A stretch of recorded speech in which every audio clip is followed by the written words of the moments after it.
Happy Valentine's Day to everyone, every all. Magluluto kami ni Deepak ng biryani. Ayan, maghiwa muna si Deepak ng mga sibuyas. Is enough? Ha? At ako naman guys, gagawa ako nitong aming snacks muna. Yung parota. Ayan. Nilagyan ko siya ng cheese and gagawa ko ng hot lemon. So, ito yung aming Valentine's Day, guys. Simpleng Valentine's Day na may kasama biryani. So, ito golden brown na ito ni Deepak, guys. Bali, 4 na sibuyas. Tapos, pag na-golden brown na siya, mamaya ulit balikan natin. Okay, guys. So, ito na yung mga coriander. Wala tayong mint leaves. So, hiniwa na ni Deepak. And magmamarinate na po siya ng ating manok. Ito po yung ating gagamitin. Biryani masala. Ayan siya, guys. Bumili na rin kami ng yogurt. 1 liter this one? Sabi? 1 liter ito. So, magbabawas tayo. 1 cup para sa ating gravy sa biryani natin. So, plain yogurt lang ito, guys. And then, ayun, mamimix ako mamaya. Maghiwa ako, may carrots pa naman ako. Ibili muna ako ng kamatis. So, ito guys, yung manok na binili namin. 4 na piraso ito, pero medyo malalaki yung mga pinili namin. Ayan, at pinahiwa na. So, mamaya-maya ulit. Dahil medyo nag-golden brown na yung ating sibuyas. Huwag lang natin guys, sunugin. Para maganda at masarap yung ating biryani.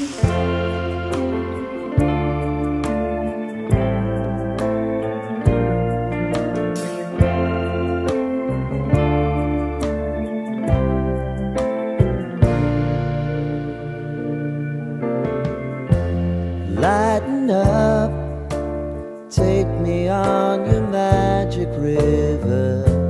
Tell me all your dreams align. Sign me up and tell me about the people that you know who are trying to feel alive. So, ayan guys, i-marinate muna namin ito. Mas, actually overnight, mas masarap. So, wala man siyang plano, kaya bigla na siya nagsabi, magluluto daw kami. So, kaya ayan, coriander na lang ginamit namin. Kasi nga, wala man mga mint leaves, pero mas masarap may mint leaves sana.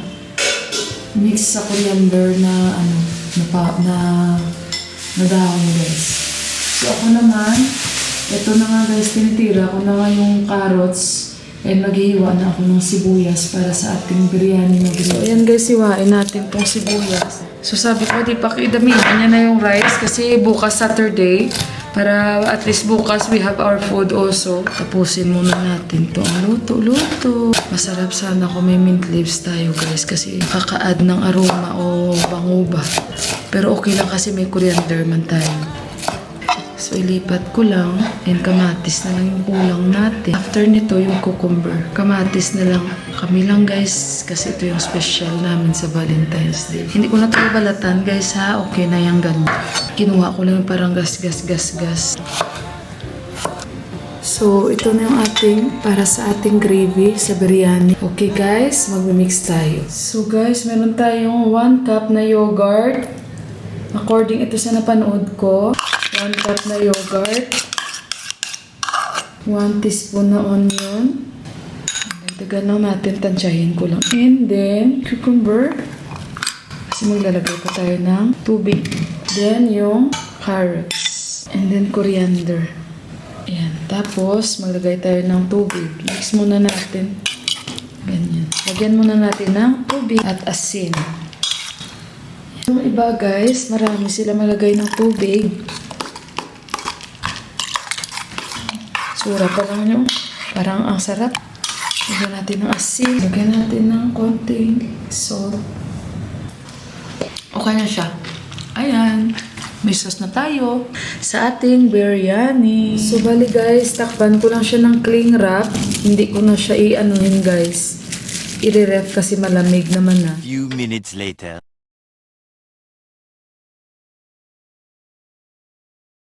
Okay guys, ay hindi naka-on yung aking hindi naka-on guys yung aking mic. Ayan na, naka-on na. So ready na kayo? Ready na ba kayo? Tinatawag ko na si Deepak. Tingnan nyo, ito yung order natin sa Daras. Mabango siya guys. So gabi-gabi nilalagay ko ito sa kwarto namin at ang bango. Mag-order ulit ako nito. Wala kasi yung medyo malaki, yung lavender. Mabango siya guys at yung kwarto namin. So 5 o'clock na dito. So habang minamarinate namin yung manok, pero yung gravy natin naka-ready na. So si Deepak tinatawag ko syempre for our Valentine's special guys. O diba kasi meron din akong mga itatanong kay Deepak. And syempre yung mga question nyo dyan. So itry natin no na matanong. Kasi alam nyo naman itong partner ko, medyo ano ito ano bang tawag doon guys? Ano bang ibig sabihin ng nonchalant? Nonchalant ba yun? So of course, before anything else, happy Valentine's or happy Hearts Day. Happy Valentine Day, Valentine Whiskey. Valentine's Whiskey Day. So ayun guys, what is your wish for me on Valentine's Day? Huh? What? There is no wish in Valentine Day. Ay. Only Happy Valentine's Day. What? This is not your birthday. Okay, so you know, during Valentine's Day, did you remember when is the last time you gave me flower? I don't know. Guys, sandali muna. Now I have a question for my honey. We just be no. Someone is asking if you are conservative or no. You are conservative? Let's be formal now. Okay, I have a question and you have to answer.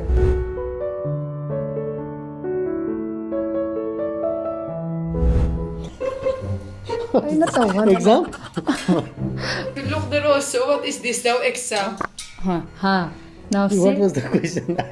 The question is, what's your favorite memory of us from when you first met? There in the Jumeirah Beach. Jumeirah Beach? You don't know Jumeirah Beach? We I went know, there. I know. That one. That is the memory. Favorite memory. Like what I did there? Hala, I forgot na guys that What? one. We just stay there in the Beach. Beach. Who that's is it. with We us just- that time? I don't know. Maybe Pitzer and Miss Kayan also there. Ito guys, si Miss Kayan and si Pity Sir, lagi na tinatawag kasi yung BFF ko, Miss talaga yon. Pero sa Canada, na sila sa... Actually, I forgot already when the first time we met each other. Okay, then. When we first met... Next question.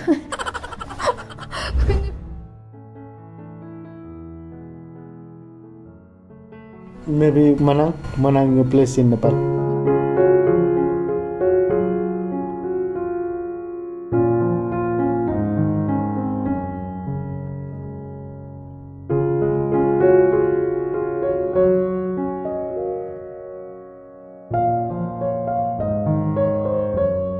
Manang. I heard Manang is a very beautiful place. Very beautiful place.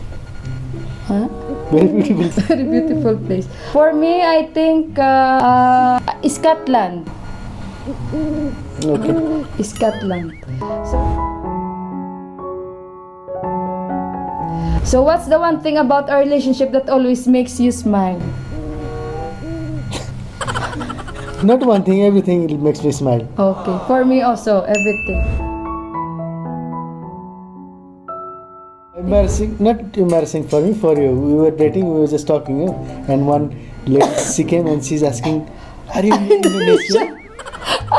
Yeah, That's yan why din. not for- Of course, I was about to tell this one guys that he gave me the earring that time. The park, which park this one? Oh, we forgot this park guys. Creek Park. Creek Park. Ayun. This is one of our embarrassing moments. So ito din yung isi-share ko sana. Very bad memories. Don't know Jumeirah Beach, don't know Creek Park.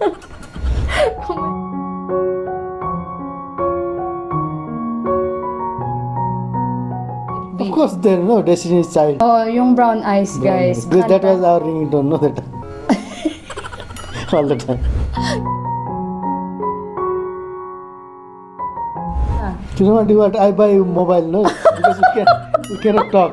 Okay. Your Kay- mobile is always low battery. Kay Sis Vanessa, si Sis Vanessa, ayan yung question niya. So, nasagot na ni Deepak. Yeah, ito yung pinaka-sweet na nagawa ni Deepak sa akin or pinaka-romantic. And I never asked him. Just one time, he went to our accommodation and he doorbell, then he do like this to me, the plastic with the mobile. May flashlight pa yun, guys. 1100 Nokia. Yeah, Nokia 1100. But he worked hard for that, just to give me, and he have same also. Why you think that you will give me mobile? Because you know it properly. Your mobile is always off. Not off. No, actually guys, I don't want to attend any calls, especially after my duty. No talaga, wala How kahit come? siya. Because your mobile is like Damage with the yung rubber band. Rubber band 3210, and I don't want to buy mobile ba. So, I did not expect that he will buy for me. Okay, let's go to the other questions na galing sa inyo guys, from you guys. So, we'll try to answer it. Kasi meron dito, napakarami niyang question. And thank you, Igo, at 9623.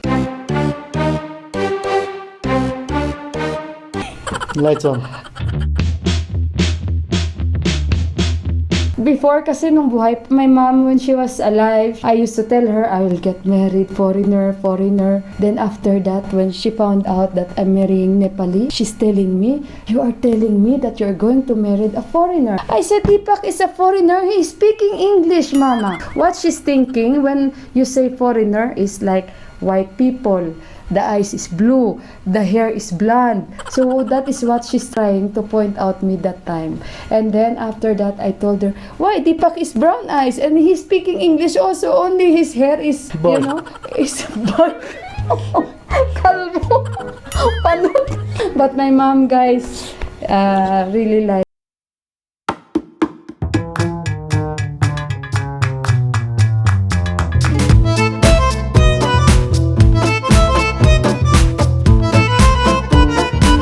If the Nepalese are more conservative than Filipinos. I think so. Pero si Deepak hindi siya conservative. He's very open-minded, guys. He never give me restrictions what to wear, what to do to myself. No, he's very open-minded. That is one thing I like Deepak because But you are conservative, no? That's it. yeah, baliktad kami, opposite kami. Ako pa yung don't do like that, don't do like that. Si Deepak, guys, he don't care. It's not like he don't care, guys. Sometimes more concerned lang siya pag like ayaw niya yung suot ko na hindi yung sexy or no, wala siyang pakialam yan, guys, hindi siya ganun. Well, alam ko naman sa sarili ko na I will not wear too much sexy because hindi man ako ganun.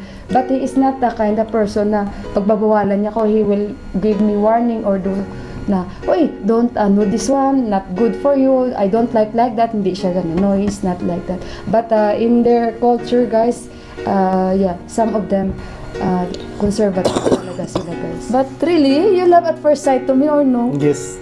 Oo, yes. Ako naman, it takes time pa. Then I realized, oh, this guy is a good guy. He's sweet that time. Now? He used to write me love letter in Ilonggo, guys. And they are guiding him. Like, you're a good person, inside and out. Salamat. Oh, salamat. And she's telling, Mila is very lucky to have you. Why? And you? You are not lucky to me? You are more luckier, no? Ay, yan na naman siya, guys. Oh, yan na naman siya, guys. Just she wanted to ask, it's our love story, how it started and what year. What year? You don't know what year? Now you answer first. Love story started 2000? 2003. 2003. Yeah. And Because we transferred in the new site. That site had no sales and anything, just talking only. siguro na-develop din. I used to work with him. We have same shift. And it so happened, our area so quiet. No customers at all. Kasi parang sa desierto siya talaga eh.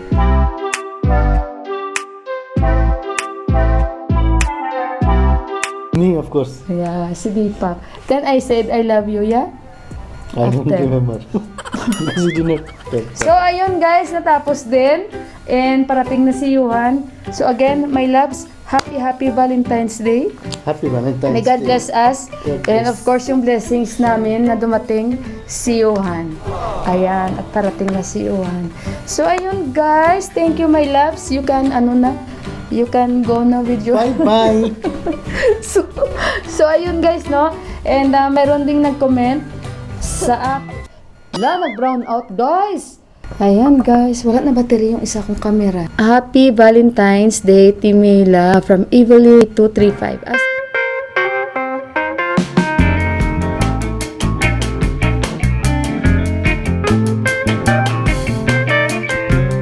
Talaga namang noon pa man, pangarap ko talaga, sinasabi ko talaga na gusto kong makapag-asawa ng foreigner kasi gusto kong makapunta sa ibang lugar.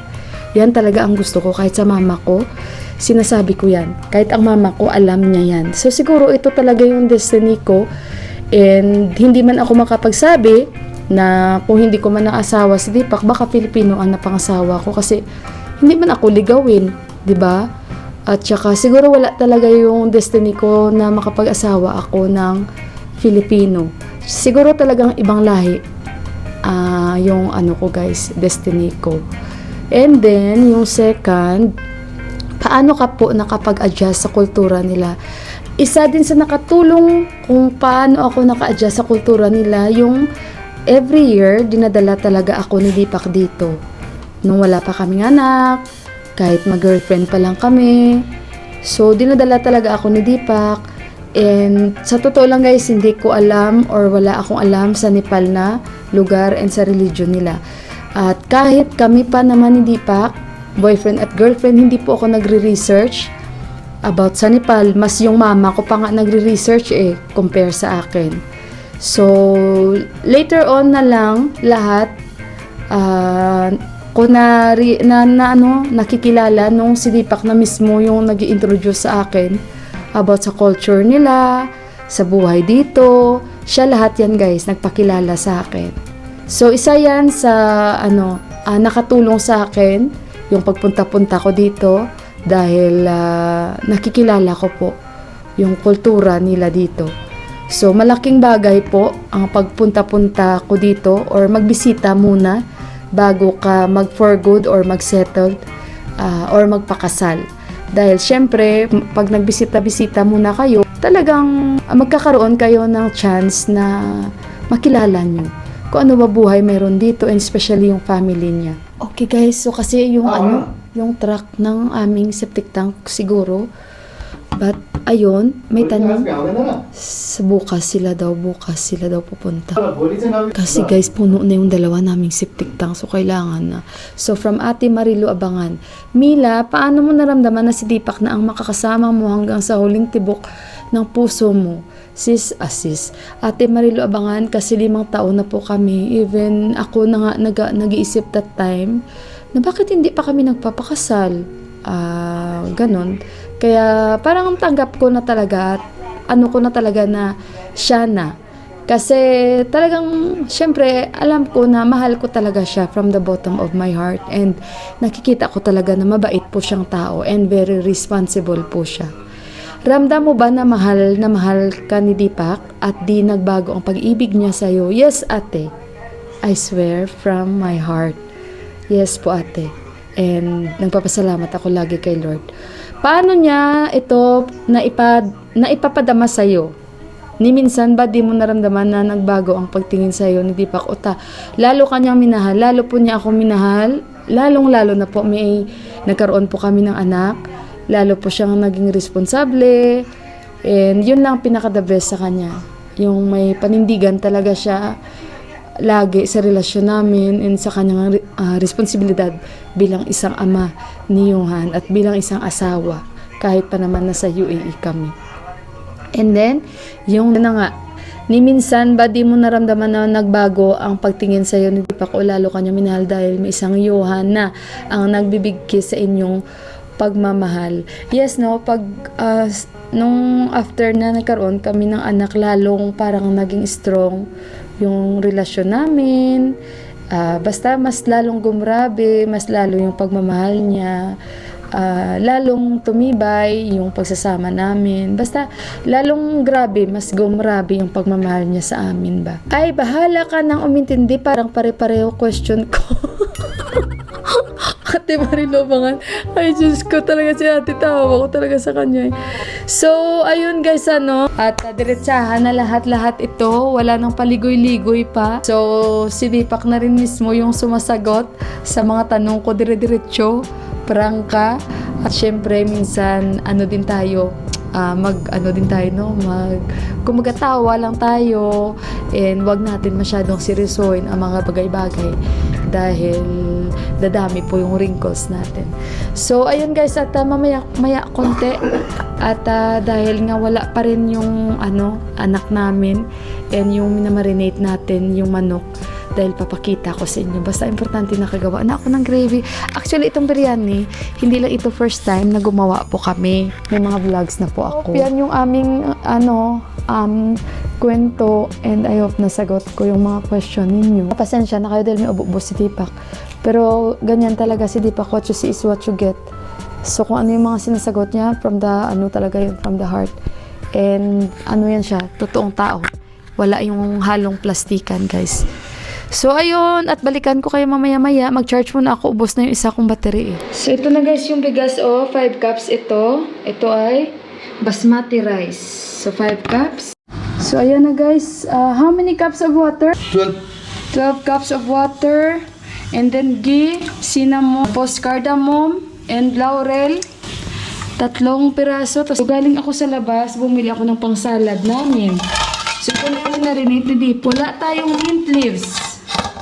Dahil sabi ni Didi, bibigyan niya daw ako ng itatanim bukas. So, ayun guys, at ito yung mga binili ko. Andito na si Yon. Yon lang ga.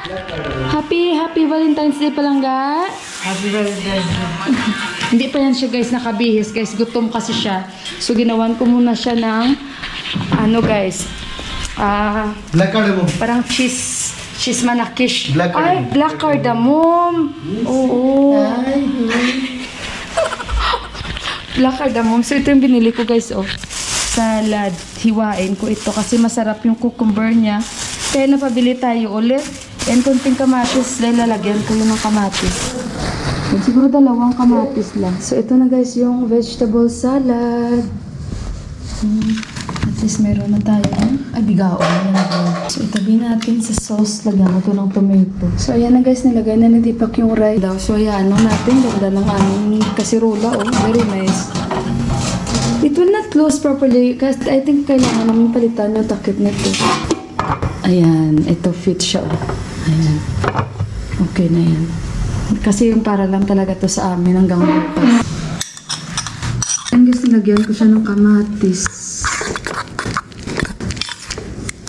Ayan, mas masarap pala pag may kamatis. Ayan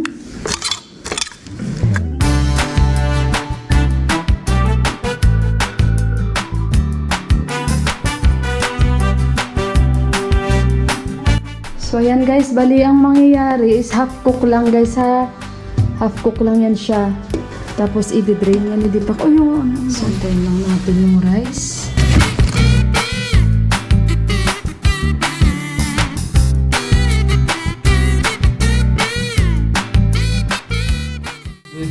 So, ayan guys, hayaan lang muna natin. Hindi huhugasan, sabi ni Deepak.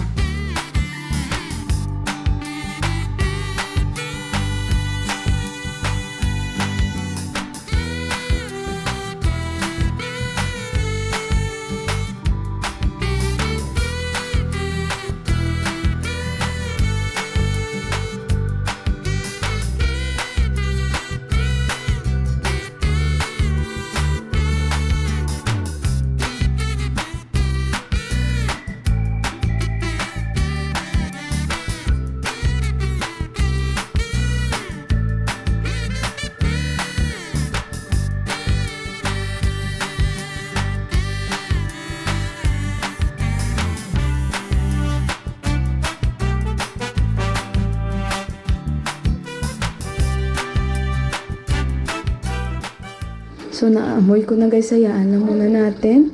And mamaya pag magmamantika na yan, ilalagay ni Deepak. I-add niya ulit ang coriander. And then, ito na yung rice. Naka-ready na guys. Ayan.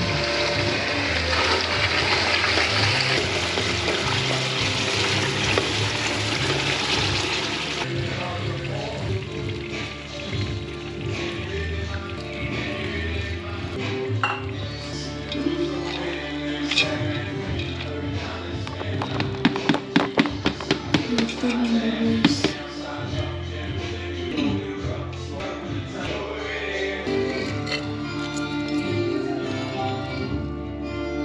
Then low fire only, yeah?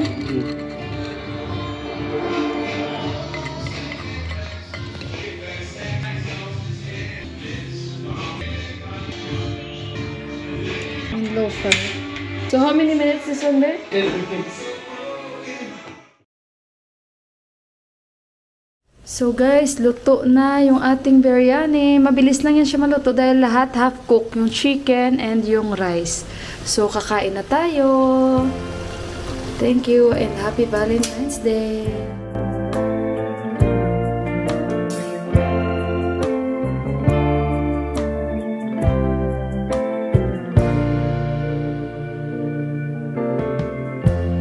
Lighten up, take me on your magic river. Tell me all your dreams align. Sign me up and tell me about the people that you know who are trying to feel alive.